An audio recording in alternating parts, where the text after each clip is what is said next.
제33회 국무회의입니다. 대통령님께서 개회선언과 함께 모두 말씀을 하시겠습니다. 네, 제33차 국무회의를 시작하겠습니다.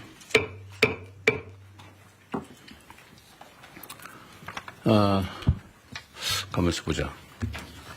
제가 모두 말씀을 드리기 전에 이번에 전임 국무위원들은 다 바뀌었고 지금 임명되지 않은 국무위원 몇 분을 뺀 새로운 국무위원들이 다 오셨는데 전에 인사말 하지 않으신 다른 분들도 좀 하고 시작할까요? 네, 그렇게 합시다. 전에 인사하지 않으신 분들부터 여기서 가면서 할까요? 네, 제 기준으로 누구부터 할까요? 전에 안 하신 분. 해양수산부 장관님부터 그럼 해주시겠습니까? 그러세요, 그럼. 네. 반갑습니다. 해양수산부 장관 전재수입니다.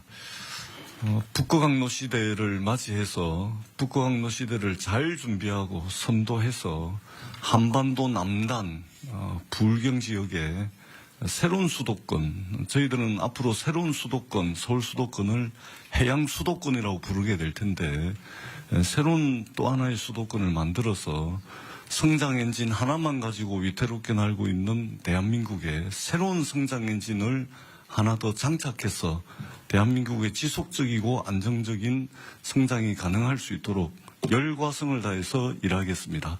고맙습니다. 네, 여쭤 돌아가면서 하시죠. 누구 다음에 안 하신 분? 다음 통일부 장관님. 네. 네, 20년 만에 국무회의에 참석한 통일부 장관 정동영입니다. 얼마 전에 이임한 국무위원 한 분이 이렇게 말했습니다. 자기가 장관으로 1년 동안 국무회의에 참석해서 발언한 분량보다 이재명 대통령 모시고 2번 국무회의 했는데 그때 발언량이 많았다. 국가가 일하는 방식에 대해서 국민들 기대가 큰 것 같습니다. 저도 최선을 다하겠습니다. 감사합니다. 네, 다음 중소기업벤처 장관님.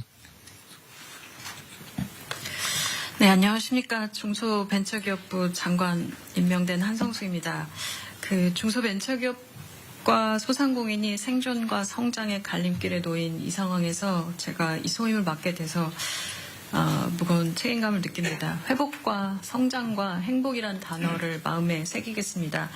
산업과 기업의 시작점에 있었습니다. 중기부의 모든 정책들이.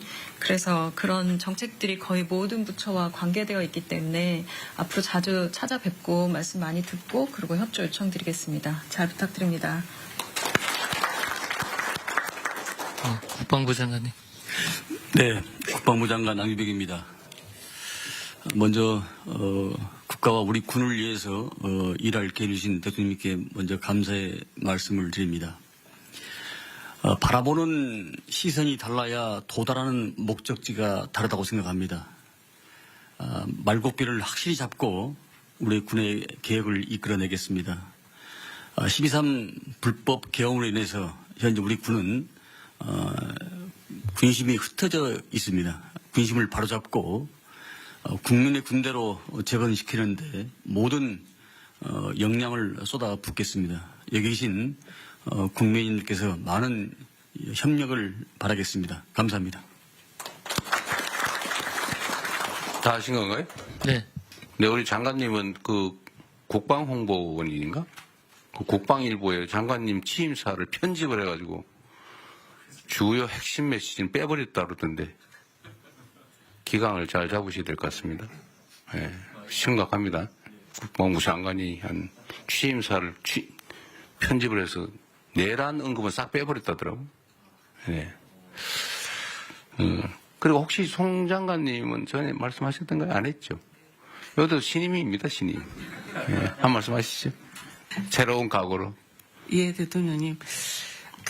저는 그야말로 우리 총리님한테 사실 그 선수를 좀 뺏겼습니다. 제가 인사말을 하려던 게 뭐였냐면은 저는 연속의 책임을 지겠습니다. 그리고 혁신의 책임도 지겠습니다. 그런데 이것을 소통과 신속과 그런 수단을 통해서 성과를 최대한 내겠습니다. 이야기를 하고 싶었는데 제가 마음에 먹고 있던 걸 총리님이 취임사에서 그대로 쓰셔서 제가 깜짝 놀랐습니다. 그래서 그 같은 마음으로 그 우리 정부의 성공을 위해서 그리고 국민들의 그 삶이 조금 나아지도록 그리고 우리 농업인들의 삶도 조금 더 나아질 수 있도록 제가 할 수 있는 최선의 역량을 발휘하겠습니다. 여기 계신 분들이 많이 협조해 주시면 더욱더 힘을 내서 하겠습니다. 고맙습니다. 네.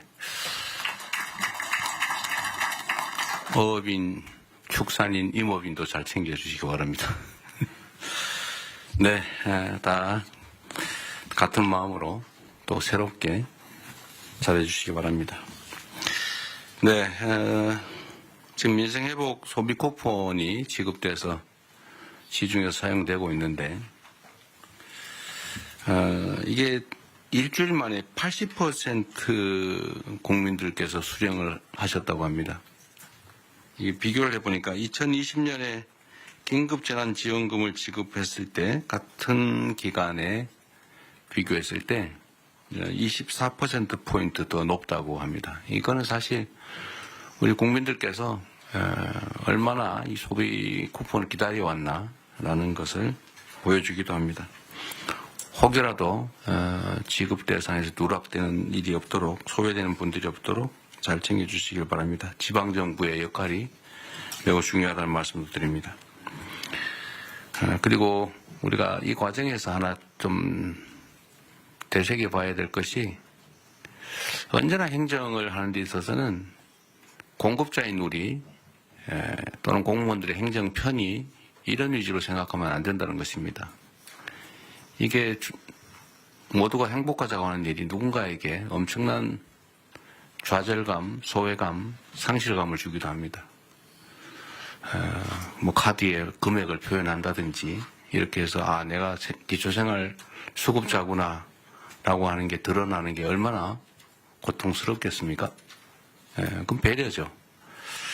어쨌든 그래서 이런 걸 경험 삼아서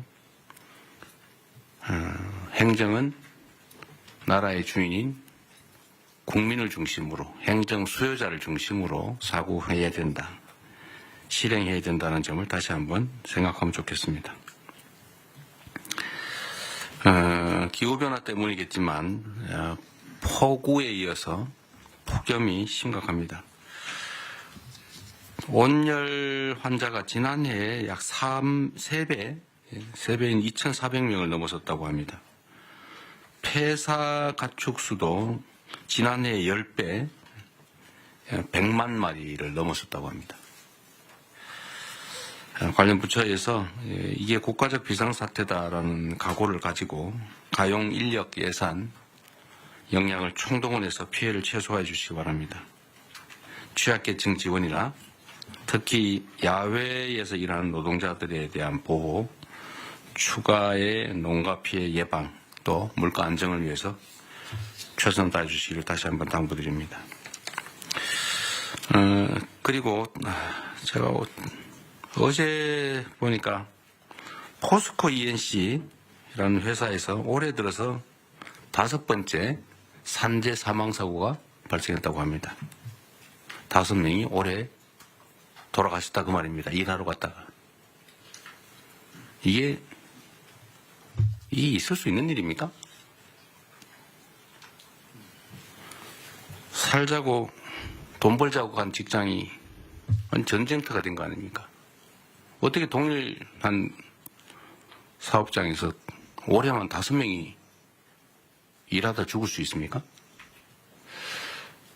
며칠 전에도 보니까 무슨 상수도 공사하는데 맨홀을 들어갔다가 또 2명인가가 질식 사망했다고 합니다. 그 이전에 며칠 전에 또 보니까 무슨 큰 통에 그걸 수리하러 들어갔다가 또 질식 사망했다고 해요. 뭔가 폐쇄된 공간에 일을 하러 들어가면 질식 사망하는 사고가 많다는 건 국민적 상식인데 어떻게 그걸 보호장구 없이 일을 하게 합니까? 사람이 누군가를 위해서, 어떤 사업자를 위해서 일을 하다 죽는 것, 그에 대한 감각이 없는 건지, 사람 목숨으로 여기지 않고 무슨 작업 도구로 여기는 게 아닌가, 그런 생각이 들 때가 있습니다. 나와 내 가족이 귀한 것처럼 일하는 그 노동자들도 누군가의 가장이고, 누군가의 가족이고, 누군가의 남편이고, 누군가의 아내이고, 그렇습니다. 똑같은 장소에서 똑같은 사고가 발생하는 것은, 똑같은 방식으로 특히 사망하는 것은 충분히 예상할 수 있는 일인데, 이 예상할 수 있는 일들을 방어하지 않고 사고가 나는 것은 결국 죽음을 용인하는 거죠. 아주 심하게 얘기하면 법률적 용어로 미필적 고의에 의한 살인 아닙니까? 죽어도 할 수 없다. 뭐 죽어도 어쩔 수 없지. 이런 생각을 한 결과가 아닌가 하는 생각이 들어서 정말로 참담합니다. SPC가 8시간 이상의 야간 장시간 노동을 없애기로 했다고 합니다. 늦었기는 하지만 다행인데 말씀을 하셨으니 꼭 지키기 바랍니다. 전에도 뭐 1,000억을 들여서 동일사고 발생하지 않게 조치하겠다고 했는데 그걸 과연 했는지 제가 확인해 보라고 했지만 이번에는 신속하게 꼭 지켜주시기를 부탁드립니다. 그런 얘기가 있죠. 사람은 기계가 아니다. 노동자도 사람이죠. 12시간씩 밤에 그것도 주야 막교대로 이어서 뭐 일한다는 게 쉽지 않습니다. 어쨌든 이런 후진적인 산재를 영구적으로 추방해야 합니다. 연간 1,000명에 가까운 사람들이 일하다 죽는다고 하는 게 이게 있을 수 없는 일이죠. 대한민국이 명색이 10대 경제강국에 5대 군사강국, 문화강국이라고 불립니다. 그리고 세계 최고를 자랑하는 민주주의 국가죠. 일하다 죽는 일이 최소화될 수 있기를 바랍니다. 안전이라고 하는 것은 당연히 해야 될 의무지, 이걸 비용으로 생각해서 아껴야 되겠다 이렇게 생각하면 안 되죠. 돈보다 생명이 귀중하다는 생각을 모든 사회 영역에서 우리 모두가 다시 한번 되새겨보면 좋겠습니다. 뭐 물론 이럴 때는 여러 가지 원인들이 있죠. 원청, 하청 관계. 공사 현장에 가보면 하청을 한 번만 하는 게 아니고 하청의 하청, 하청의 하청의 하청, 하청의 하청의 하청의 하청. 그래서 4번, 5번씩 하청이 되면서 원 도급 금액의 절반 정도로 실제 공사가 이루어지니까 안전시설이나 안전조치를 할 수가 없어요. 이거 법으로 금지된 건데 방치되어 있지 않습니까? 포스코 ENC 같은 데서 1년에 5명씩 이렇게 산재 사망사고가 나는 것도 아마 그런 거와 조금은 관련이 있지 않을까 그런 생각이 듭니다. 한번 가봐야 되지 않을까 싶은 생각이 들고요. 이 산재사고, 특히 사망사고에 대해서는 좀 오늘은 우리 국무회의에 의제로 미리 제가 고지를 해드렸는데 이게 어느 한 부처만 노력해서 될 일이 아닙니다. 각 부처가 준비한 게 있으니까 공개적으로 요거는 한번 안건 논의 전에 토론을 한번 했으면 싶어요. 준비하신 게 있으니까 지금부터 시작을 하면 좋겠습니다. 어쨌든 이런 노력을 기반으로 올해가 산재 사망 근절 원년이 될 수 있으면 좋겠습니다. 좀 그래프가 사망이 계속 유지되거나 늘어나는데 꺾이는 그 원년이 되었으면 좋겠다는 생각을 가지고 오늘 토론을 한번 시작해 보도록 하겠습니다. 제가 진행을 할 테니까요. 준비된 게 있으시면 요거 토론부터 먼저 하도록 하겠습니다. 누가 준비하시죠? 고용노동부 장관님. 네. 네, 고용노동부 장관입니다. 요약해서 자료가 있으니까. 자료에 근거해서 네. 보고드리겠습니다. 네. 먼저 중대재해 현황입니다. 올해 1분기 사고 사망자 수는 137분입니다. 좀처럼 줄지 않고 있습니다. 유형을 보면은 떨어짐, 끼임, 부딪힘 등 후진국형 사고가 다발되고 있습니다. 최근 기후위기에 따라 온열 질환 더하기 질식 사고가 또 새롭게 나타나고 있습니다. 대통령께서도 말씀하셨던 상수도에서도 지금 질식 사고가 산소 결핍으로 인해서 발생된 것으로 추정됩니다. 원인 분석입니다. 먼저 가장 큰 원인으로는 대통령께서도 말씀하셨듯이 안전과 사람을 비용으로 여전히 인식하는 관행이 만연합니다. 왜 사람에 대한 지원은 비용이고 설비에 대한 지원은 투자인가? 이런 질문을 던져봅니다. SPC 이 사례에서 대통령께서 정확히 지적하셨듯이 저임금 장시간 노동이 재해자의 집중력을 저하시켰고 이러한 것들이 모여서 재해자의 불안정한 행동이 나타났다는 점에서 그동안 우리는 재해자의 불안정한 행동을 원인으로 지목해 오지 않았나. 우리 정부에서는 원인과 결과를 뒤바꾸지 않겠습니다. 또한 교체가 시급한 노후 장비, 특히 그날도 회전체 윤활유가 자동으로 분사되어야 함에도 불구하고 오랫동안 방치되었던 것을 재해자께서 수동으로 공급하다가 사망사고에 이르렀습니다. 왜 이러한 투자가 적게 이루어지지 않았나? 이것은 결국 지배구조와 연관이 있다고 생각됩니다. 권한과 책임에 분산되어 있었기 때문에 현상 사장은 어찌 보면 흔히 하는 말로 권한 없는 사장이 아니었나 하는 생각이 듭니다. 두 번째로는 재해가 발생해도 기업의 실질적인 손실이 크지 않는, 즉 재해 발생을 비용으로 환치했을 때도 기업 차원에서는 크지 않다는 인식이 팽배한 게 아닌가 생각됩니다. 중대재해처벌법이 도입되어서 경각심은 제고되었지만 현장에서는 오히려 최고위 경영 책임자는 회피하려는 법률 컨설팅에 의존하고 실질적인 감소책이 나타나는 것은 줄어들지 않는 이유는 거기에 있지 않나 생각됩니다.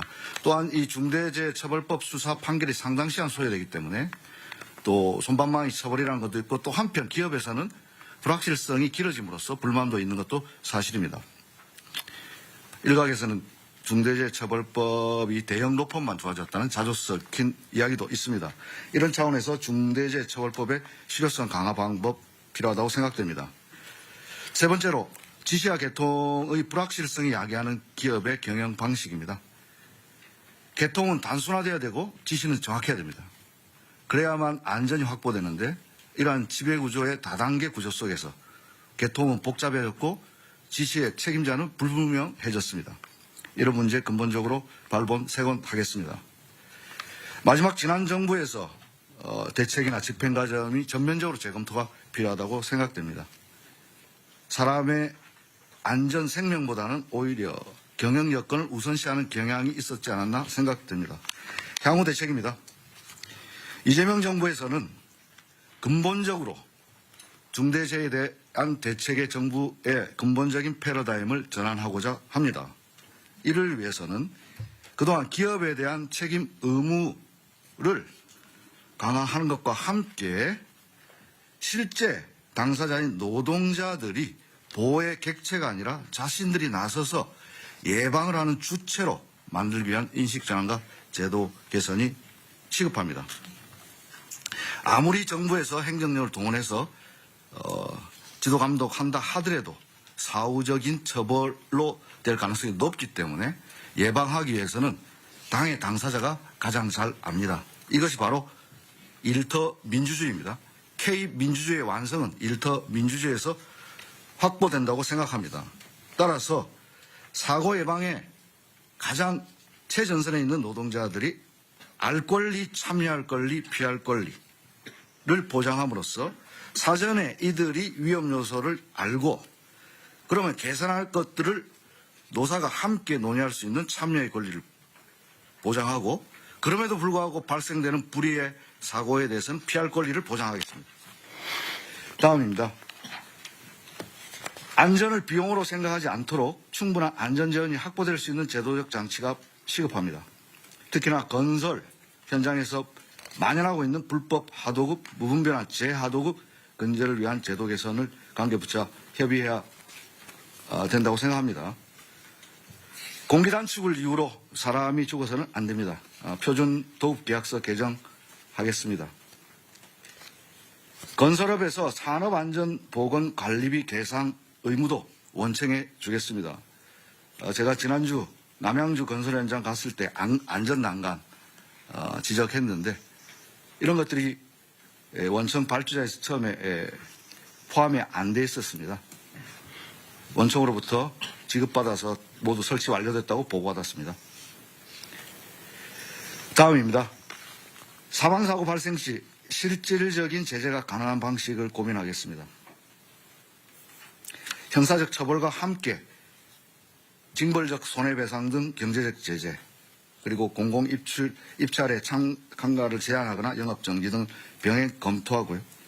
아까 말씀드렸던 복잡한 지배구조, 거버넌스에 대해서 실질적 책임 있는 자, 권한 있는 자에게 책임을 묻도록 하겠습니다.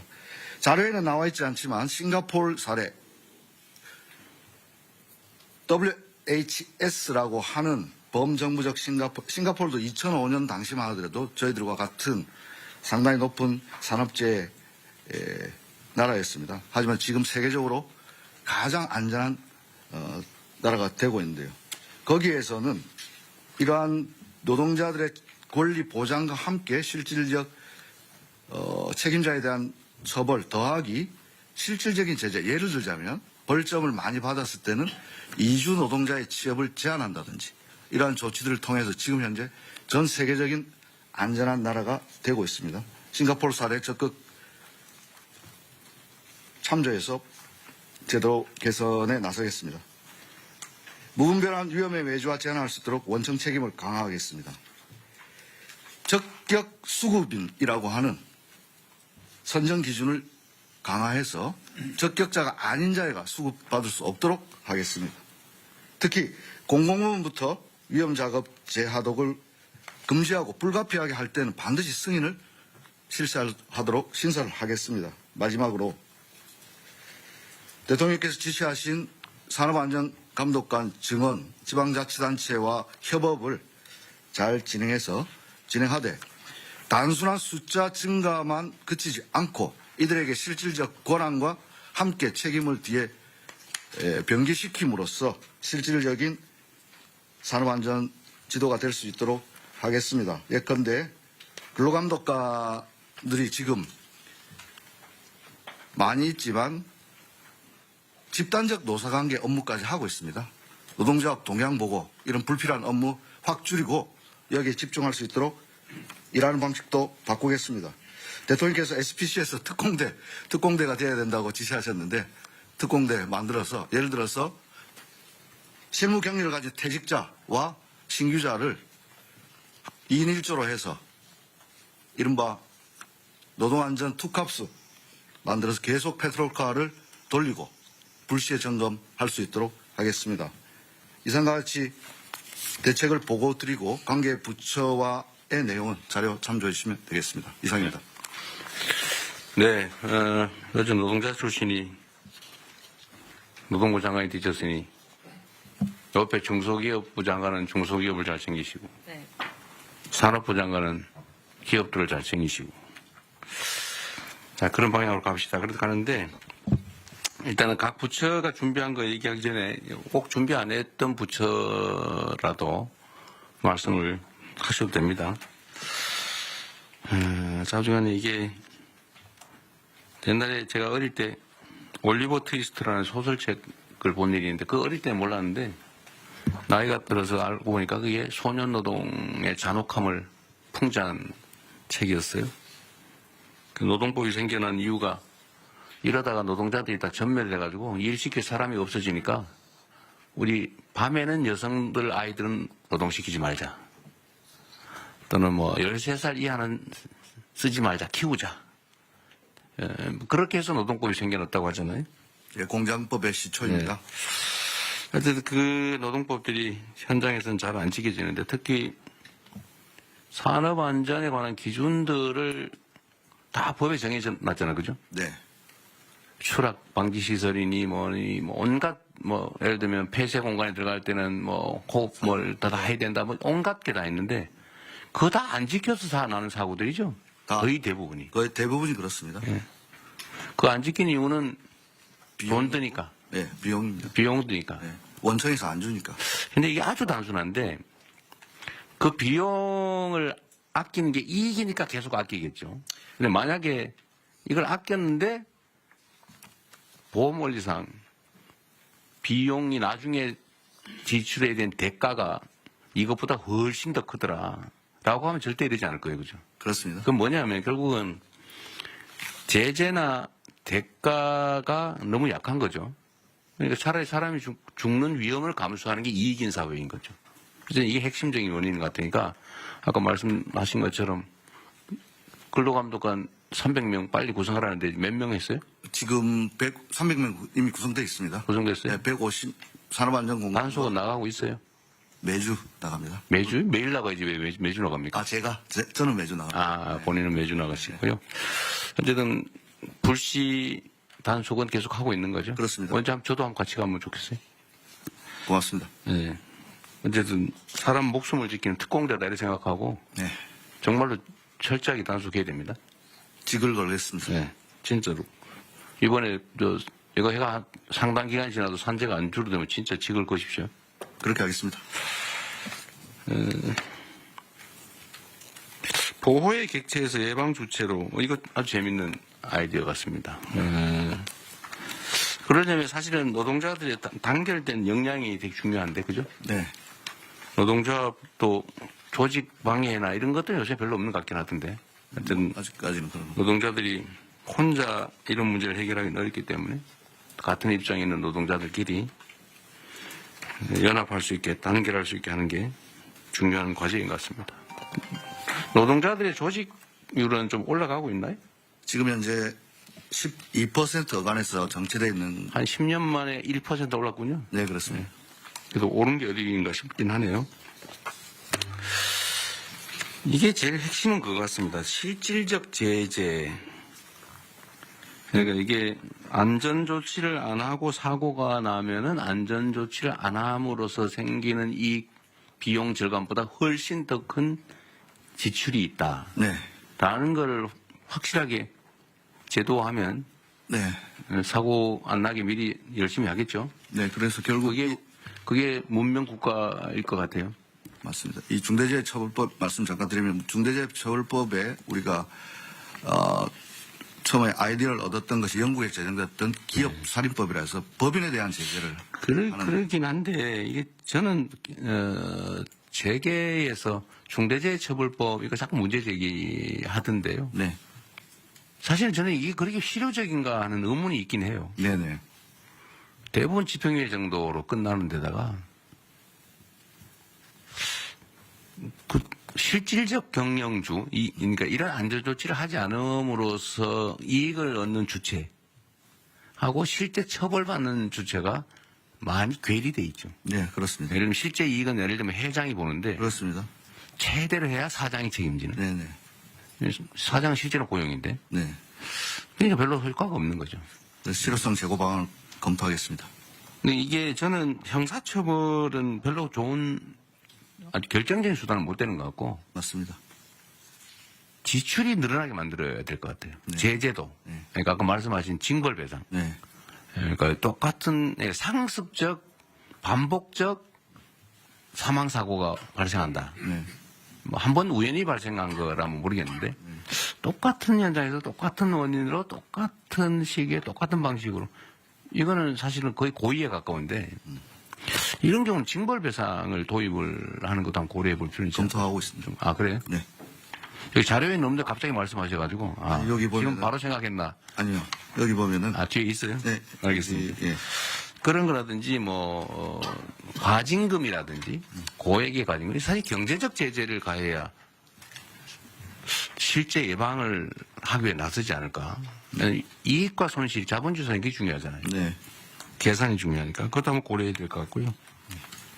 이제 다른 부처들이 좀 준비한 게 있을 테니까 한번 얘기를 좀 들어보고 또 의논을 마저 하겠습니다. 각 부처가 준비한 건 최대한 좀 요약해서 다 알아들을 수 있으니까 좀 시작하도록 하시죠. 법무부가 먼저 할까요? 예, 순서에 따라 법무부 먼저 하겠습니다. 어쨌든 뭐 중대재해나 산재 관련해갖고 국민 일반의 감정 신속하고 엄정한 수사 처벌을 원하고 있습니다. 현재 실태를 확인해 보니까 최근에 중재법으로 처리된 30건에 관련해갖고요. 수사 단계에서 검찰 송치까지가 한 418일 걸렸습니다.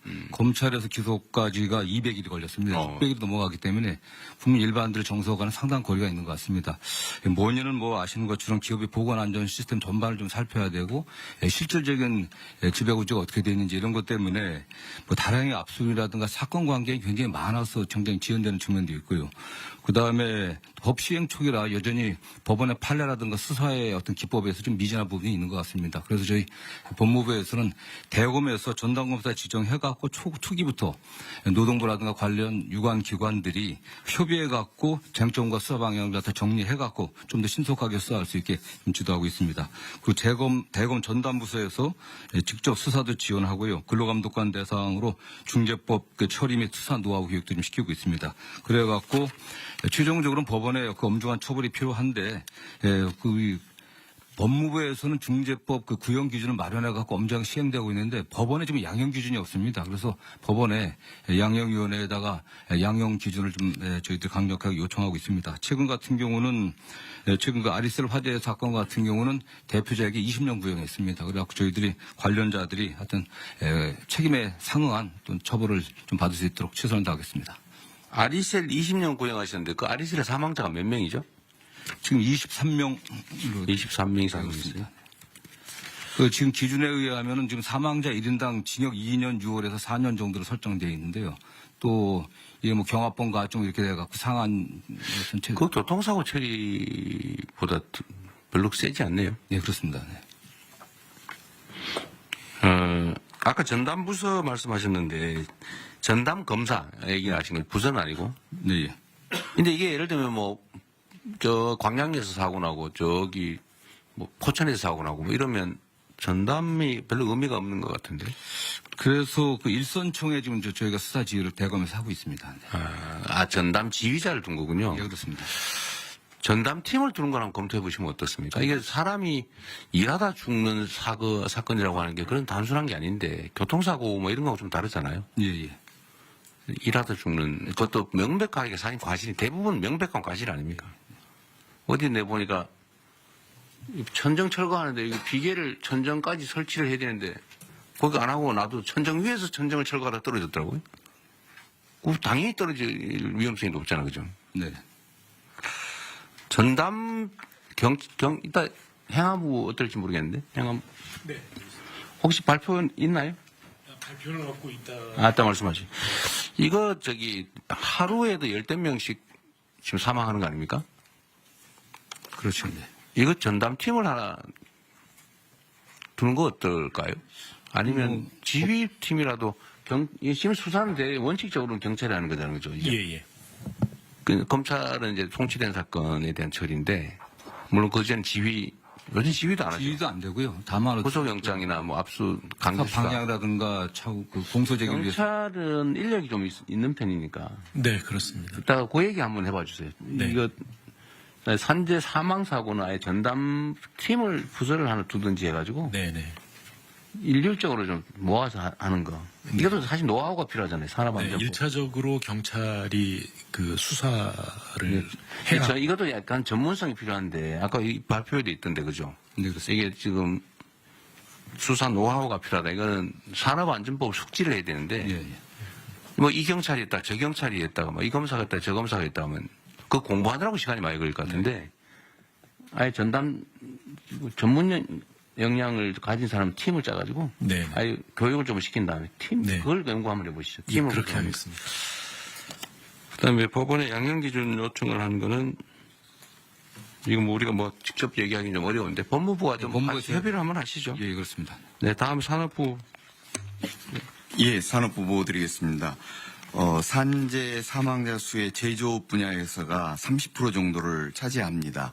세부 업종별로 보면 열처리나 주단조와 같은 뿌리 산업이 제일 많이 나타나고 있고요. 그 다음에 석유화, 자동차 부품을 포함한 자동차 분야, 기계산업 순위입니다. 저희 산업부는 고위험 업종을 중심으로 한 AI 등을 활용한 산재 예방 쪽에 주력을 하고 있습니다.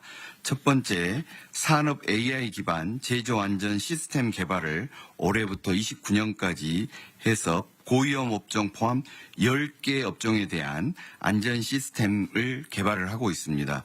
이러한 시스템이 개발이 되면 이 10개 업종의 기업들이 활용할 수 있도록 조치를 하고자 합니다. 두 번째는 산업단지에 대한 관리를 산업부가 맡고 있어서 이 산업단지 내의 안전관리 문제입니다. 산단 내의 고위험 지역에 대한 IoT 인프라 활용 예방 시스템을 구축을 하고 있습니다. 이러한 화학물질, 유해 화학물질에 대한 누출 감지 솔루션이나 사족 위험 지역에 대해서는 사족 보행 로봇이 투입될 수 있게 하거나 또는 예방 감시를 드론을 통해서 활용할 수 있는 방안들을 강구를 하고 있습니다. 마지막으로는 이러한 안전 환경 구축이 산업계 측에서 이루어질 수 있도록 특히 중소조선사나 산업단지 내에 중소 중견기업 대상으로 하는 안전 컨설팅 또는 안전 디자인을 구축해주는 지원 사업을 추진하고 있습니다. 네, 수고하셨고요. 이런 건 뭐 잘 해주시고 제 산업부는 특별히 하나 좀 부탁을 드리고 싶은 게 있는데, 예. 어쨌든 대한민국의 주요 기업들을 관할하고 계시잖아요. 예. 또 이 기업들도 이 산재 사고에 대한 인식을 좀 바꾸는 게 중요할 것 같아요. 특히 이 건설이나 뭐 이런 데 위험한데 이런 데는 이게 앞으로는 더 비싸게 먹힌다. 예. 이거 엉터리 관리하면 더 많은 지출을 하게 된다는 사실을 충분히 숙지하게 하고, 또 한 가지는 이 노동 생산성하고 관계가 있는데, 물론 뭐 그분들이 더 전문이긴 하겠지만 이렇게 열악한 환경에서 일을 막 강제로 시켜서 사고가 날 상황, 빈발할 상황이 되면 자발성이 떨어지잖아요. 사실 충성도가 떨어져서 그 생산성에 크게 도움이 안 될 것 같은데, 좀 그런 연구들은 좀 하고 있나 모르겠어요. 그러니까 좀 근로자들이 신나서 내 직장이야 우리 뭐 이런 생각을 가지고 일하는 경우하고, 막 열악한 환경에서 뭐 옆에서 막 노동자들이 죽어가는 걸 보고 막 이러면서 일하는 거하고 생산성에 영향이 꽤 있을 것 같은데, 예. 이런 것도 한번 연구를 한번 하든지 해가지고 자발적으로 좀 줄이기 위한 노력을 좀 하게 만드는 게 더 중요하지 않을까 싶네요. 그런 측면에서 연구를 해본 기억이 없는데, 네. 말씀처럼 좀 저는 영향이 있을 것 같아요. 그리고 또 한 가지는 이런 거 산업재해에 대한 단속 강화나 이런 얘기를 하면 기업식이 되게 섭섭하게 생각하는 경향이 있을 것 같은데, 예. 어쨌든 이 정부는 이런 걸 철저하게 관리는 하되 기업 활동에 지장이 없거나 좀 더 원활한 지역 활동이 가능하면 뭐 규제 완화 합리화든지 아니면 기업 활동에 대한 지원이든지 뭐 이런 건 정말 열심히 할 테니까요. 예. 이제는 노동자들 막 쥐어 짜가지고 돈을 버는 게 아니고 기술 개발하든지 시장 개척하든지 새로운 사업 아이템을 발굴하든지 이런 데 정부가 지원을 할 테니 좀 그런 데 주력해 주면 좋겠다. 이렇게 좀 해주면 좋겠어요. 예. 인식적으로 할 수 있는 방안을 강구하겠습니다. 총리 뭐 하신 말씀 있어요? 마이크 켜고 하십시오. 안전사고가 동일 업종 내에서 안전사고가 많이 나는 업장과 그렇지 않은 업장의 혹시 생산성이 어떠한가를 비교한 거 체크가 금방 가능할 것 같으니까 연구소, 국제연구소하고 같이 좀 바로 네, 네. 그리 조치하겠습니다. 대통령님 금방 네. 말씀 주신 것 관련해서 국제연구에서는 약 2점에서 2.4배 정도 오히려 노동 생산성이 올라간다는 비교가 있으니까 뭐가요? 어떻게 하면? 안전에 대한 투자가 갔을 때 노동 생산성이 올라간다. 이미 그런 자료가 있어요. 있습니다. 네. 근데 괜히 쓸데없는 소리 했네. 네. 국내에는 없는데 국제적인 기준으로 있습니다. 그런 거라도 어쨌든 공유라도 하면 좋겠네요. 네. 예, 그렇게 하겠습니다. 대통령 사소한 거 한 말씀. 말씀하십시오. 이 법 이름이 중대재해처벌법이잖아요. 네. 제목은 너무 세고 내용은 처벌은 별로고. 촌방망이고 그렇습니다. 그리고 처벌 자체가 목적이 아니어서 중대재해를 예방하자는 게 목적인데 제목이 처벌법이니까 그 기업의 반감이 회장들이 있군요. 그 제목에 대한 반감이 꽤 큽니다. 그래서 저는 중대재해 예방법으로 제목은 바꾸고 그 내용적으로 그 예방을 강화하고 예방을 못한 것에 대한 처벌 규정을 세게 하고 이렇게 전체 체계를 좀 바꾸면 어떨까? 사실은 산업안전보건법이 예방법이죠. 예, 근데 이제 그걸 통합하기는 좀 어려운데.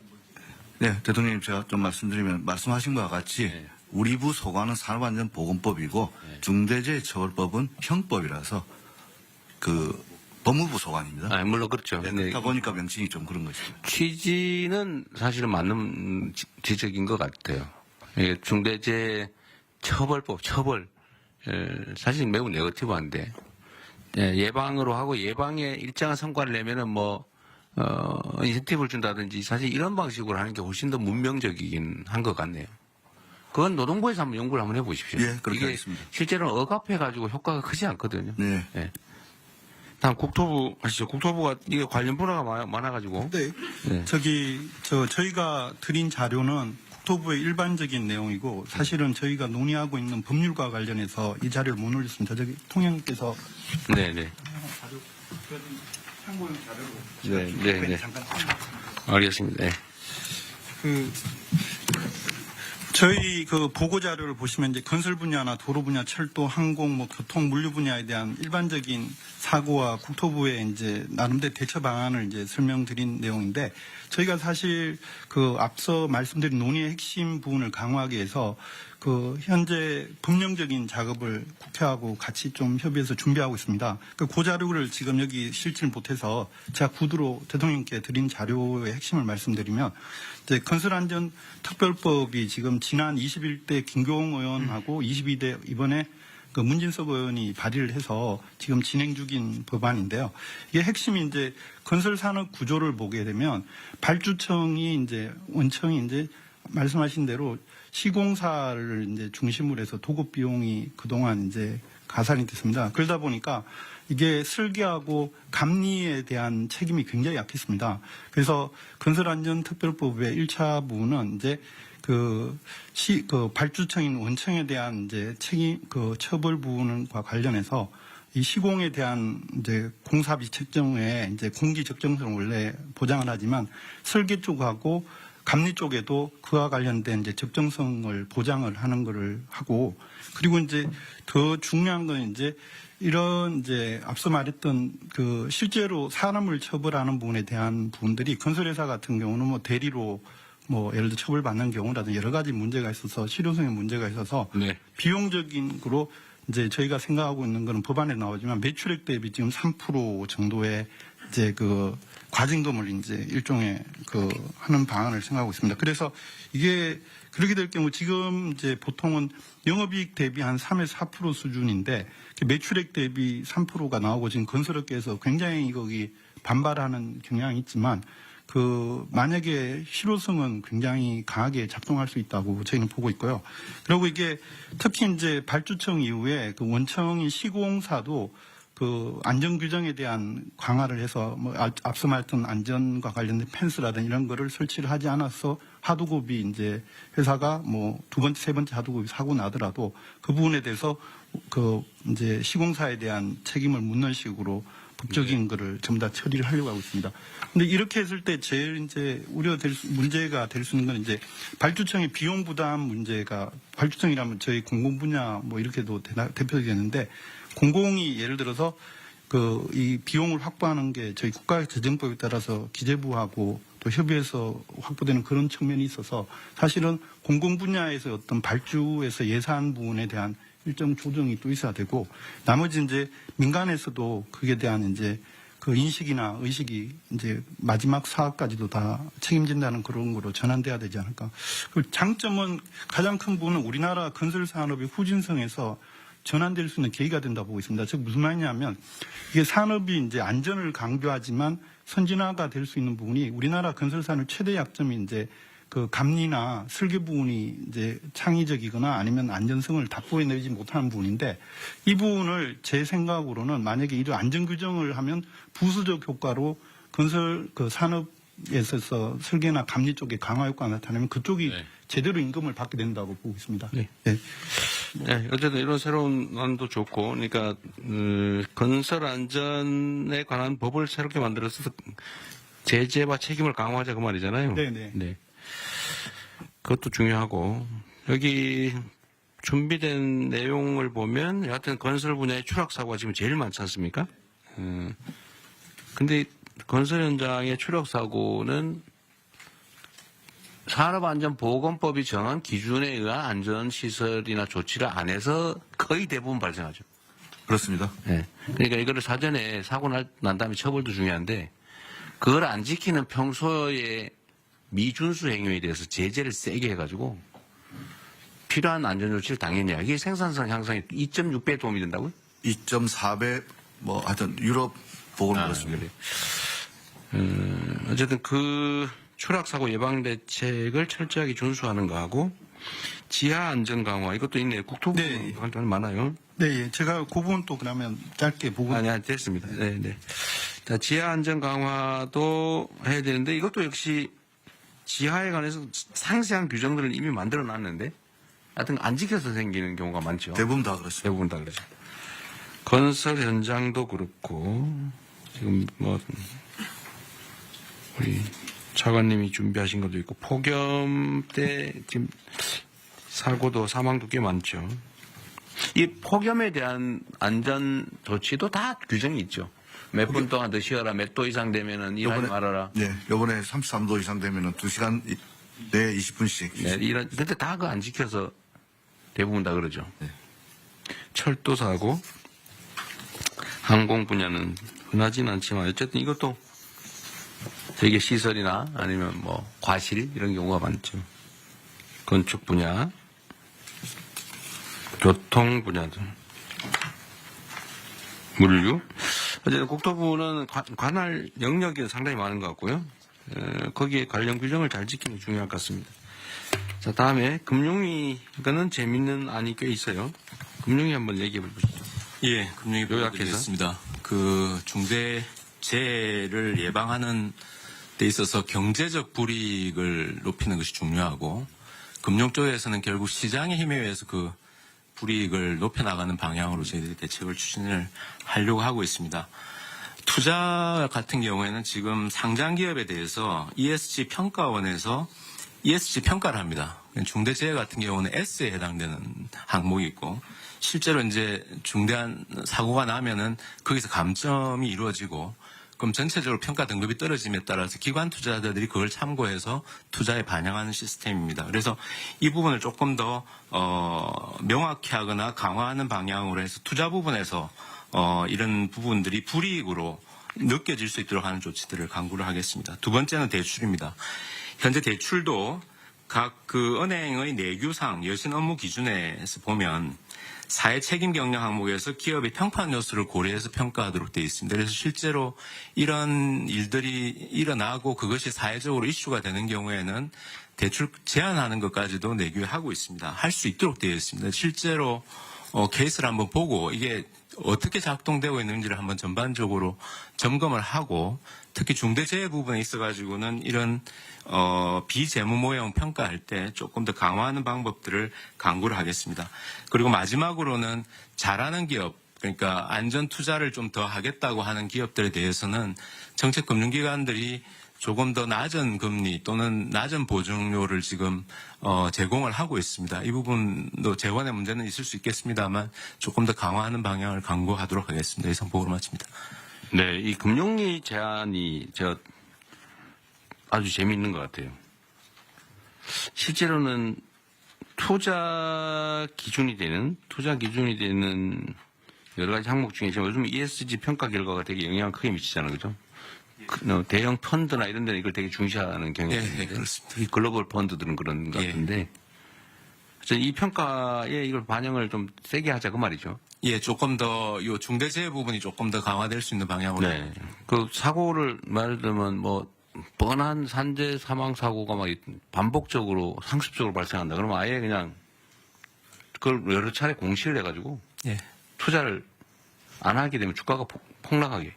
예, 실제로 지금 뭐 특정 기업을 거론해서 그렇습니다만 그 문제가 됐던 기업 같은 경우는 평가 등급이 좀 23년을 경우에는 굉장히 낮아졌고요. 실제로 주가가 여러 가지 요인을 봐야 되겠습니다만 처음 사고 난 대비로 주가가 많이 빠져 있습니다. 그 종합 주가 지수는 전반적으로 올라가 있는 상황이라서 그래서 그런 요인들도 좀 작용한 거 아닌가 저희들은 그렇게 네, 생각하고 그냥 있습니다. 자연스러운 현상보다는 어쨌든 ESG 평가를 강화해가지고 예. 어쨌든 이 아주 정말 원시적인 거잖아요. 규정을 안 지켜서 산재 사망 사고가 상습 발생한다고 하는 거는 대출은 당장 우리가 어떤 조치를 할 수 있는 부분 같은데 이거는 실제 실행 계획을 좀 만들어서 예. 대출 제한이나 뭐 이런 걸 좀 해야 될 거 아니에요. 한번 현황을 한번 보겠습니다. 네. 예, 예. 실제 어떻게 작동하고 있는지 한번 보고 대책을 강구하겠습니다. 기준을 좀 만들어서 대출과 투자에 불이익이 있는 게 상장 회사들은 상당히 큰 타격이 있을 거 아니에요. 이런 경제적 제재를 실제로 해야 효과가 있을 것 같습니다. 처벌도 뭐 효과가 없지는 않은데. 예. 저 대통령님 행안부 요 마저 하고 할게요. 네. 자, 공정위하고 조달청이 있으니까 조달청도 있고 요거 먼저 하고 이제 다른 부처들 의견도 마저 듣겠습니다. 네. 자, 공정위 준비한 거 요약해서 간단하게 하시죠. 예, 공정거래위원회입니다. 산업안전 비용을 전가하거나 또는 하도급 대금을 미지급하거나 등은 하도급 업체의 경영 환경을 악화시켜서 결국은 하도급 업체 중대재해 발생의 구조적 원인으로 작용한다고 보고 있습니다.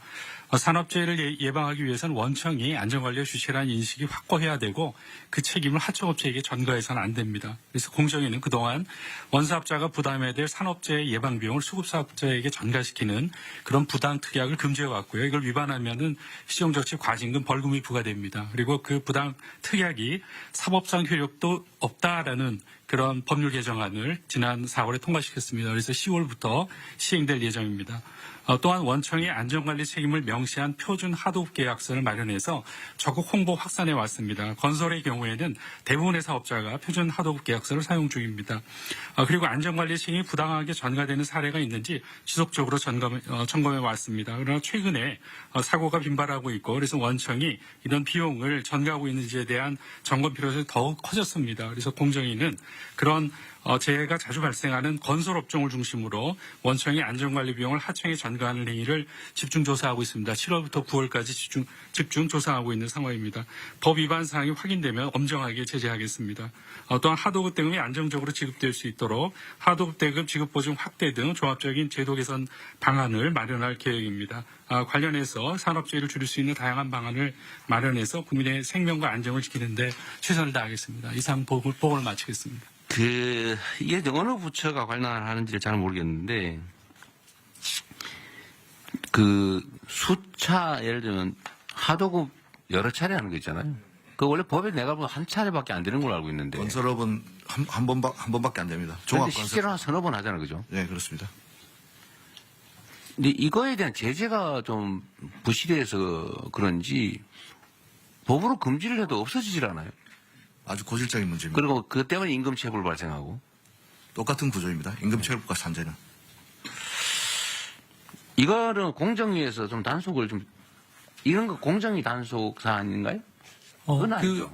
법이 공정거래위원회 하도급법에 있는 것으로 되어 있지 않습니다. 그래서 저희가 국토부 소관이 불법 하도급 하는 거? 건설업에서는 국토부입니다.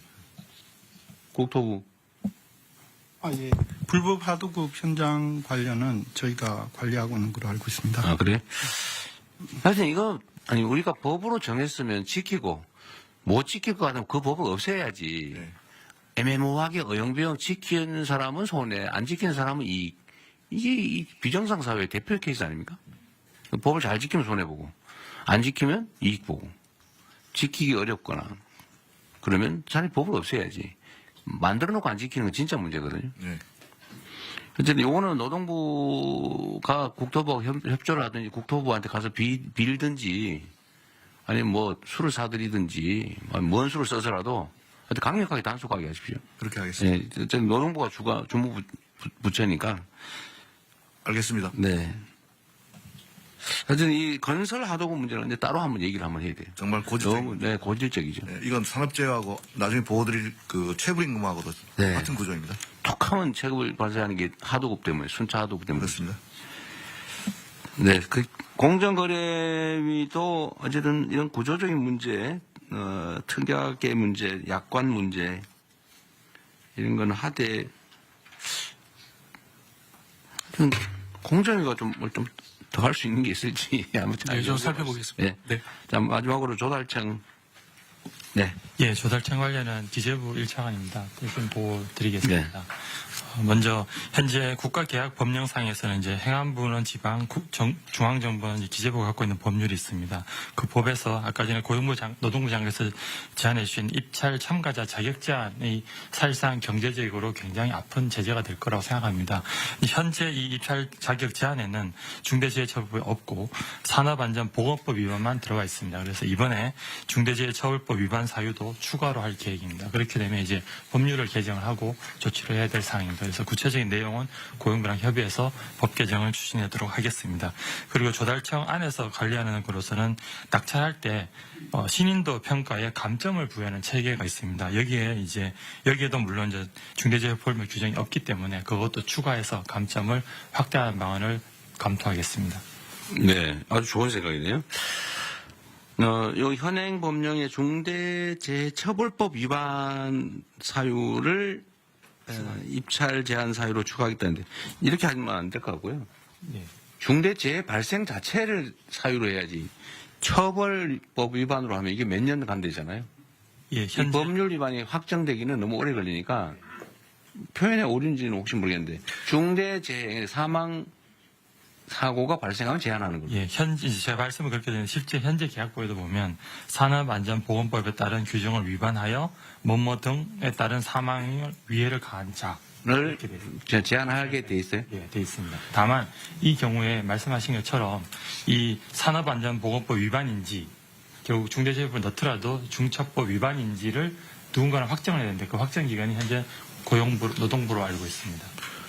그래서 네, 그래서 그러면 형사 판결이나 이거 전에 이거 중대재해다 이렇게 먼저 판정을 해요?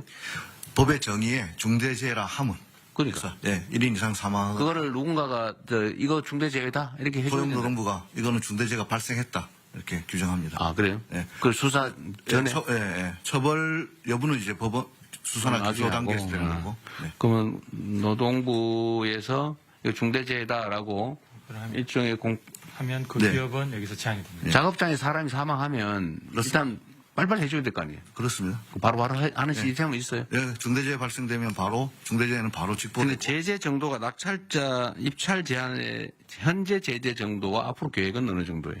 현재 법에서 2년으로 하고 그거를 대통령으로 위임을 해놨습니다. 그런데 사고에 따라 1년 반, 2년으로 이제 중대성에 따라서 규정을 하고 있습니다. 입찰 제한을 한 번 사고 나면 얼마, 두 번째 사고 나면 몇 년, 세 번째 사고 나면 이런 식으로 하는 그런 방법도 검토를 해보고 중복하면 더 제재를 강화하는 거죠. 예, 현재는 사망자 수에 따라서 사망자 수 조금 부분도 반복성에 따라서 좀 추가하는 걸 검토하시죠. 예. 네네.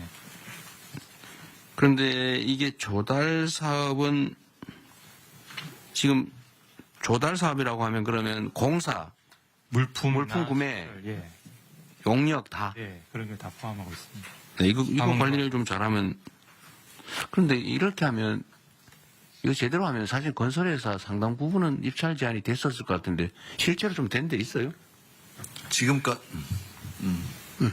지금까지는 중대재해처벌법은 포함 안 돼 있어가지고 저희들이 지금 기재부에 건의해놓은 상황입니다. 네네. 계획? 예, 중처법이 없습니다. 이제 반영이 안 돼서 반영을 하겠다는. 하겠다고. 지금 하고 있다는 게 아니고, 향후 대책으로.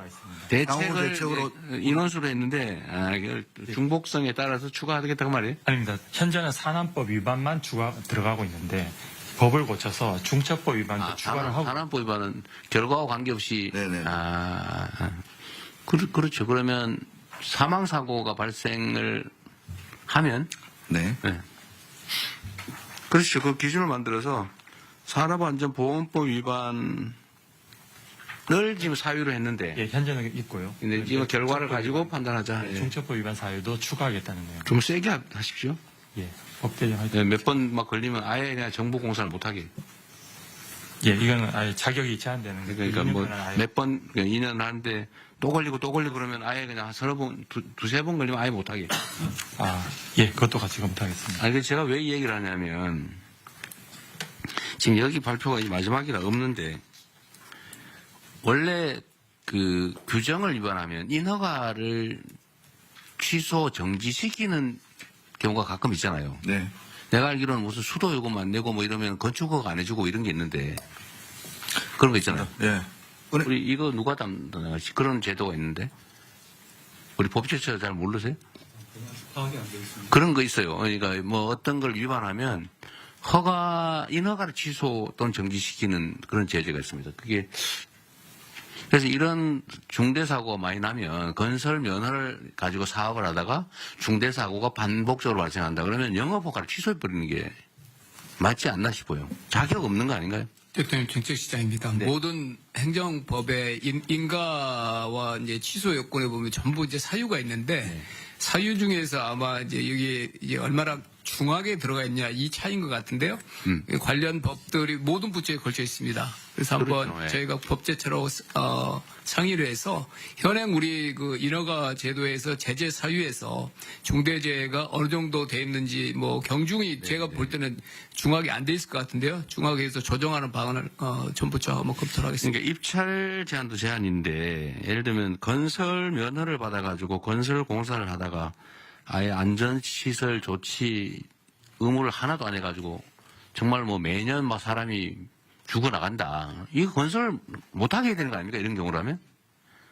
그럼 이런 경우에는 인허가를 아예 일정 정도는 정지, 일정 정도 반복되면 취소, 건설 면허를 취소한다든지 건설 면허를 그걸 한번 도입을 해보는 것도 어떨까 싶습니다. 일단 현황 파악을 하겠습니다. 네네. 그래서 제재를 아니 계약을 못하는 정도를 넘어서 더 심하면 아예 인허가 면허를 통째로 취소 정지시키는 것도 검토하시죠. 네, 검토하겠습니다. 네. 네, 말씀해 주십시오. 이게 입찰 제한이라든가 하게 되면요. 거의 100% 효력 집행정지 가처분 신청하고 법원에도 많이 받아집니다. 그리고 실제로 많은 조달청에서 입찰 제한을 하게 되면은 대기업 같은 경우는 로펌 선임해갖고 효력 집행정지 가처분 받으더라도 그냥 해버리거든 경우가 많습니다. 그래도 결국은 결론이 나면 판결이 나면 그때부터 정지될 거 아니에요. 예, 근데 그게 뭐 다른 어떤 수단이 있어서 그런지 뭐 계속 또 뭐 안 할 수는 없겠죠. 예. 근데 그것도 비용이니까. 다른 어떤 제재들 뭐 점수를 줄이든지 해서 네. 거의 다 그 효력 집행정지 가처분이 받아지니까 이게. 그것도 감안해서 검토를 하면 하죠. 어쨌든 뭐 제재를 당하는 입장은 그걸 포기할 수는 없을 테니까. 네. 그리고 다른 부처들 의견 있으면 말씀을 좀 하시죠. 누가 할까요? 네, 행안부. 네, 행안부 말씀드리겠습니다. 대통령님 아까 말씀 주신 것처럼 경찰청에서도 산재 전담 수사 인력을 확보해서 이 산재 관련 수사에 차질이 없도록 하겠다는 말씀드리고요. 행안부는 재난과 안전관리를 총괄하는 부처이기 때문에 이 기업 내에서 벌어지고 있는 산재도 경우에 따라서 화학사고라든가 또는 화재사고 또 공사장에서의 대형 붕괴사고라든가 이런 것들이 사회재난으로 대형화될 수 있다라고 하는 것을 염두에 두면서 이 범정부 차원에서 이 중앙재난안전대책본부를 가동 할 수 있는 그런 준비를 하고 있습니다. 그래서 노동안전 종합대책에게도 참여를 하고 있는데요.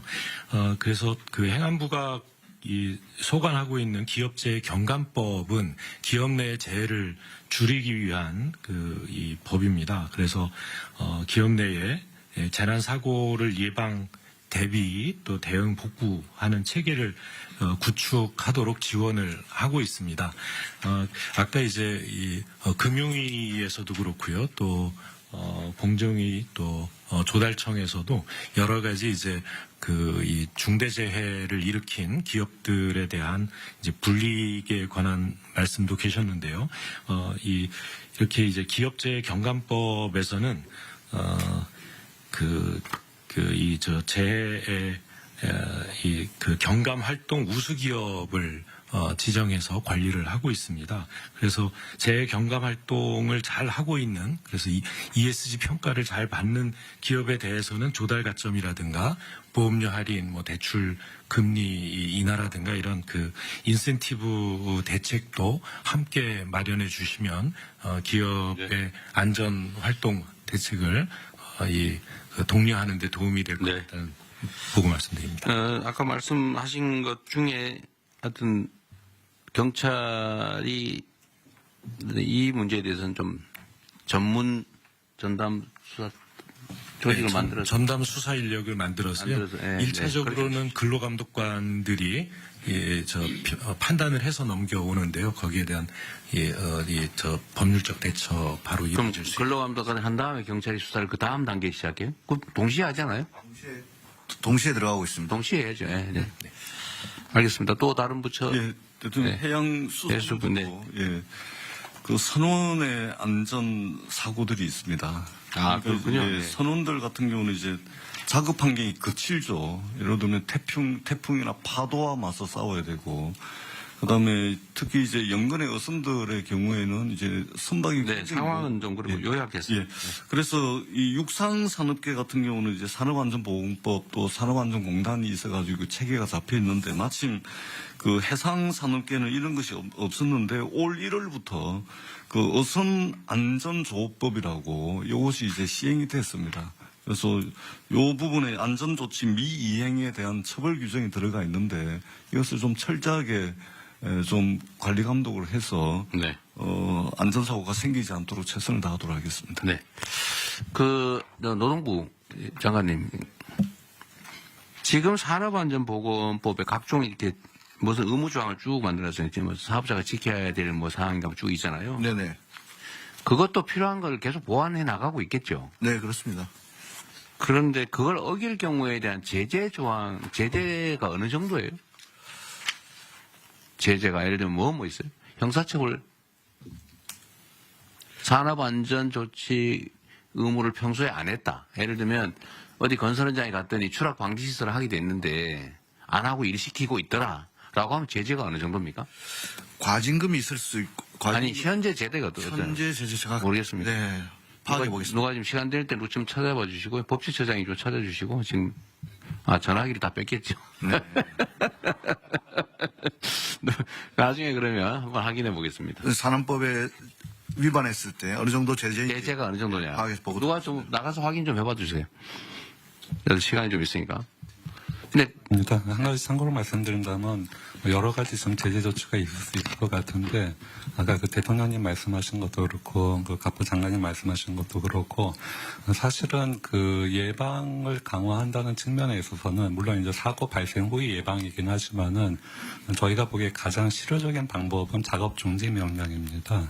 작업 중지 명령을 내려놓고 위험 요소가 완전히 제거됐을 때 작업을 재개할 수 있다 그러면은 일단 사고 발생 후이긴 하지만은 가장 효과적으로 뭐 예방 활동을 할 수 있는 방법 중 하나로 생각합니다. 그거는 하면 좋을 텐데.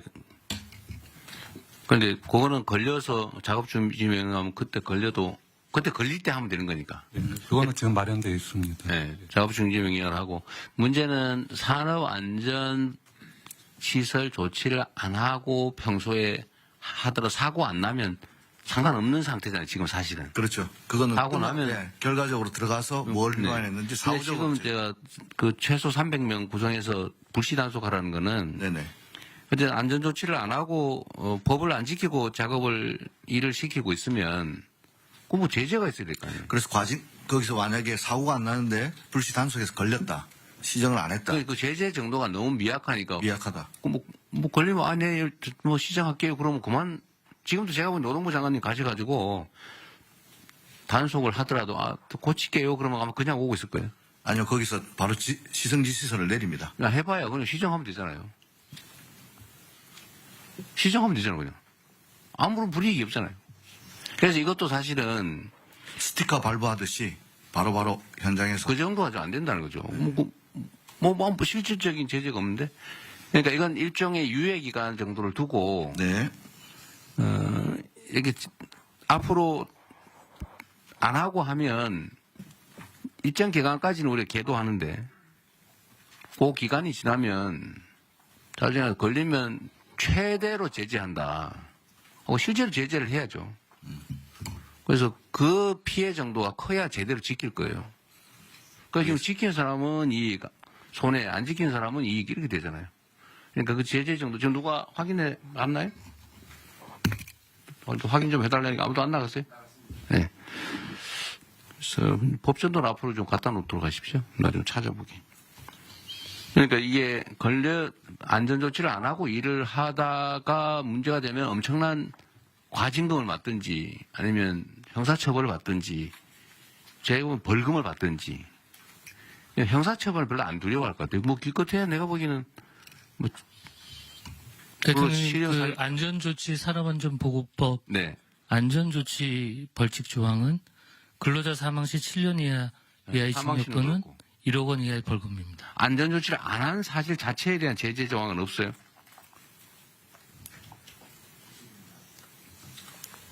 사고 났을 때는 그렇고 그거는 뭐 안전조치를 하여야 한다. 그런데 그걸 안 하면 어떻게 하는 제재 조항이 없어요 아예?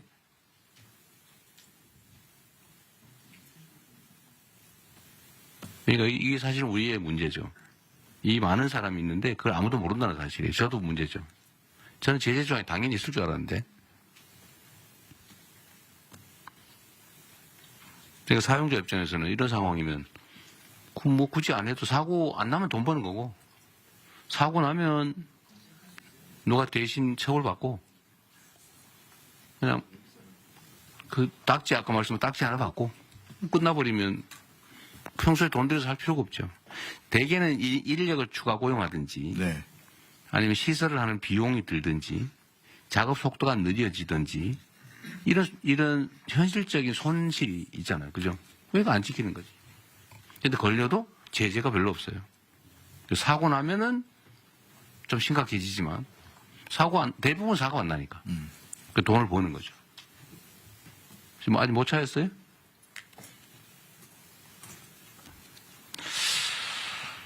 그러면은 좀 찾아보기로 하고 그것도 노동부 장관께서 안전조치를 평소에 안 하는 것에 대한 제재를 어떻게 할 것인지 얼마나 강화할 건지 그 형사처벌은 별로 의미가 없을 것 같아요. 그걸 가지고 징역 살 수도 없고 사고도 안 나는데 결국은 과징금을 하든지 벌금을 고액을 하든지 경제적 제재 방법을 그거로 인해서 얻을 수 있는 경제적 이익의 몇 배를 물리는 뭐 이런 게 있을 것 같아요. 네. 근데 그걸 연구해 봅시다. 알겠습니다. 네, 그건 확인되는 대로 알려주세요, 누가. 네, 누가 말씀하십시오. 네. 공개적으로 말씀하십시오. 네. 또, 자, 그러면 더 없으면. 제가 잠깐 말씀. 네, 간단하게 말씀하시죠. 네. 인사혁신처장 최동석입니다. 요새 유명해지고 있어서 대단히 죄송스럽습니다. 이런 마이크로한 제재, 마이크로한 규정들을 만들어서 산재를 예방하고 중대재해를 예방하는 방식은 절대적으로 필요합니다. 제가 보기에는. 그런데 그것이 필요하지만 그것으로 충분하지 않다는 생각을 늘 가지고 있습니다. 뭘 해야 되냐 하면 인간의 존엄성은 건드릴 수 없다는 이 철학적 배경이 없이는 이 규정만 가지고는 이 문제를 근본적으로 해결할 수 없다는 생각입니다. 왜 그러냐 하면. 네, 그건 충분히 이해하겠고요. 좀 결론만 요지를 말씀해 보시죠. 그 필요성은 누구나 공감할 테니까요. 그러니까 정신과 육체를 건드릴 수 없도록 하는 교육이 필요하다는 겁니다. 그러니까 행정 공무원들에 대한 교육도 필요하고 실제로 우리 학교 교육도 그런 식으로 해야 되는데 서로 서열화하고 계급화하고 차별하고 경쟁시키는 사회 속에서 이런 규정만으로는 이 문제를 해결할 수 없다는 점을 강조 말씀드리고자 합니다. 네. 또. 마지막으로. 네. 중기부입니다. 지금 말씀 주신 거 보고요. 저희가 준비했던 건 3가지인데 상습적. 중기부가 준비한 게 있었어요? 자료가 없나요? 아니요. 저희 또 내부적으로 말씀하십시오. 얘기를 해서, 네. 반복 발생 사업장에 대해서는 중기부가 지원 사업을 많이 하고 있어서 여기에 대해서는 정책자금 제한을 할 수 있다고 생각은 되는데 그 업체에 대한 기준과 내용을 좀 정해 주셔야 할 거라는 생각은 듭니다. 이게 그 정책 담당자들마다 모두 다른 기준을 가져갈 수는 없으니까요. 그래서 그 부분이 하나 준비되면 저희도 반영하는 부분이 있을 것 같고 또 하나는 1년에 6만 명 정도씩 중소기업 CEO들 교육을 한다고 합니다. 여기서 이루어지는 산업 안전 예방 관련된 부분의 교육 내용들을 한번 보고 어느 수준까지 교육하고 해야 되는 인식 제고 부분에 대한 부분도 같이 보고 산업 안전에 관한 교육, 우체동석 처장께서 말씀하신 거와 좀 관련성이 있을 텐데. 건설인들은 또 걸리면 그냥 수사 안 한 걸 걸리면 한 5만 원 정도. 과태료 5만 원. 최대가 내서 최대 5천만 원. 성면 처리를 안 했을 때 성면은 되게 좀 크지 않습니까? 이러니까 아예 지킬 필요가 없는 거죠. 이거 5천만 원까지인데 5만 원에서 5천만 원까지 다양합니다. 근데 또 최소 5만 원입니다. 이거를 사실 이런 걸 고쳐야 됩니다. 지금 보니까 산업안전보건법 각 조항의 안전조치를 정해놓고 그걸 위반했을 때 과태료 최소 5만 원, 최대 5천만 원이라는데 이렇게 하면 지킬 이유가 없죠. 필요성을 제고하겠습니다. 요거를 어떻게 개정할지 이것도 한번 검토를 하고 논의를 한번 해보죠. 네. 알겠습니다. 여기에 구멍이 있었던 것 같습니다. 네. 잘 알겠습니다. 네. 또 혹시 의견 없으시면 정리할게요. 하여튼 산업재해 사망 문제는 사실은 우리 사회의 여러 가지 사망, 불의의 사망 원인 중에 두 번째로 한 세 번째 정도 되는 것 같네요. 자살, 교통사고, 산재. 어쨌든 이거를 다시 최소화할 수 있도록 각 부처가 노력을 해야 될 텐데 주무부처는 어쨌든 노동부가 할 거고 노동부 자체에서 하는 것 외에 다른 부처가 해야 될 일을 오늘 쭉 토론을 해봤는데 이제 정리를 할 거 아닙니까? 오늘 말씀하신 걸 다 정리를 할 텐데 그걸 최대한 신속하게 입법할 건 입법하고 규정으로 만들 건 만들고 또 현장에 필요한 조치는 하고 인력 예산 필요하면 요청하시고 네. 그리고 그 결과를 다음 주까지는 어렵겠지만 되는 대로 보고도 해주시고 실제 실행할 수 있는 건 하시고요. 네. 그리고 현장은 최대한 많이 가보시고 그렇게 하겠습니다. 그렇게 하도록 하시죠. 지금 벌써 11시 20분인데 나머지 산불, 산사태, 그다음에 산림관리 방안 이거는 사실 논쟁이 되게 많은 사안이에요, 그죠? 저는 지금 온갖 얘기를 다 듣고 있는데 왜 30년 된 나무를 베가지고 새로운 묘목을 심냐? 저번에도 한번 여쭤봤는데 그게 탄소 발생을 줄이는 효과가 있다는데 저는 아직 여전히 상식적으로 납득이 잘 안 되고요. 두 번째는 그걸 베어버리니까 산사태 원인이 되더라라는 얘기가 있어요. 지금 이번에 산청에 저번 정동식 장관께서 말씀하신 것 같은데 산청에 산사태의 원인이 예정돼 있었다. 근데 그게 왜 이유가 뭐냐?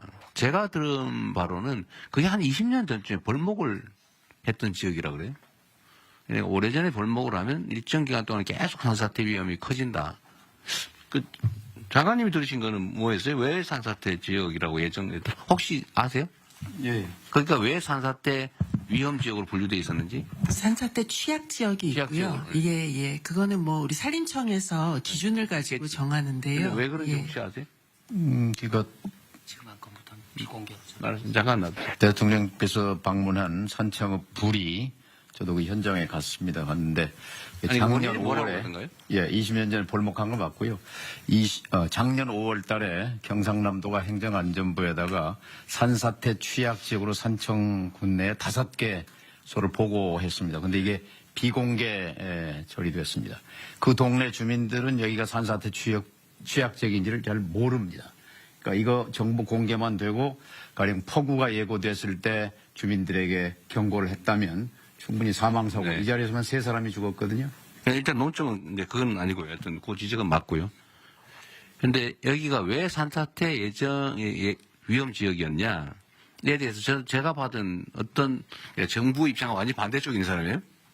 그러니까 깊은 그게 내가 생각으로 보기에는 뭘 해봐 차이가 좀 헥타르당 뭐 100만 원밖에 안 남는다든가. 아, 그 비용은 단지 이제 그 나무 가격 요건데요. 그 나무가 30년 커는 동안 예를 들면 탄소 포집도 하고 우리 여러 가지 효과를 네. 내지 않습니까? 하여튼 그것도 그 뭐 얘기를 계산이 되지 않는 거고요. 그러니까요. 예. 그게 오늘은 너무 많은 분이 계시고 또 예. 의견을 해야 될 것도 있는데 이게 지금 장님 코끼리 만지기 하면 안 되잖아요. 네, 시간 맞습니다. 아까우니까. 예. 이게 전에 제가 이 논쟁 주제를 준비하라고 한 거는 예. 좀 정리를 한 다음에 알겠습니다.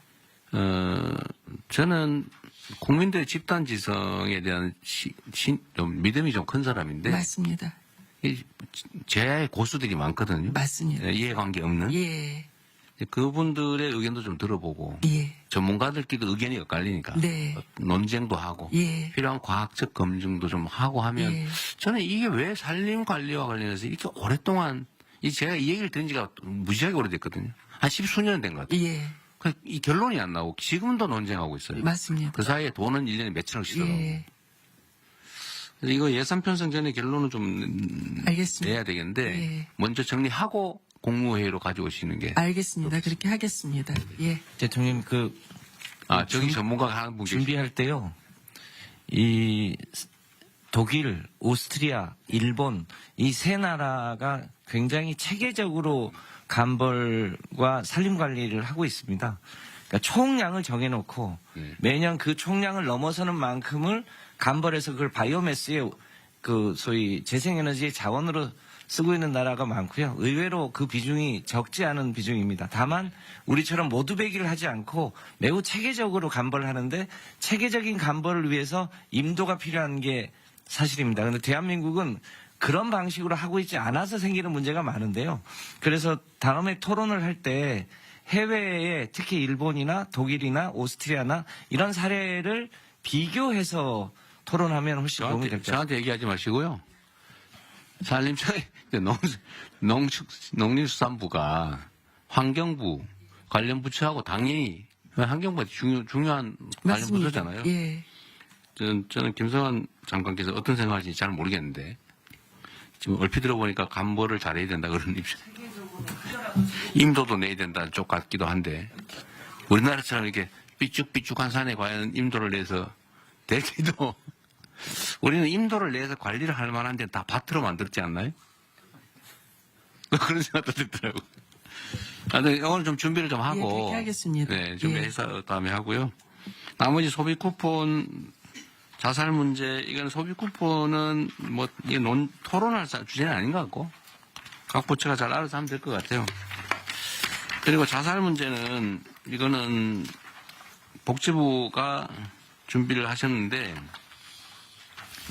이것도 충분히 좀 사례조사나 각 관련 부처, 민간 전문가 또는 이해관계 집단 이런 데 다 의견들 잘 모은 건가요?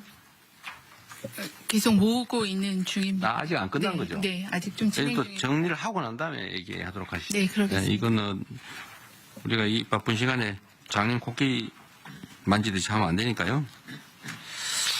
자, 자살 문제도 현황을 아는 거는 뭐 읽어보면 되니까 나중에 좀 더 정리한 다음에 다시 하도록 하겠습니다.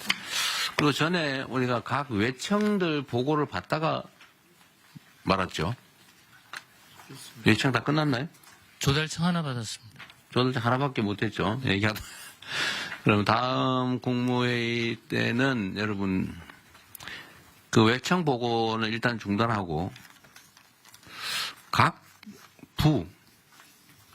부처 순서를 정해가지고 주요 현안, 주요 개혁 과제 토론을 좀 하도록 하겠습니다. 어느 부처부터 할지는 총리께서 미리 좀 정리를 좀 하셔가지고요.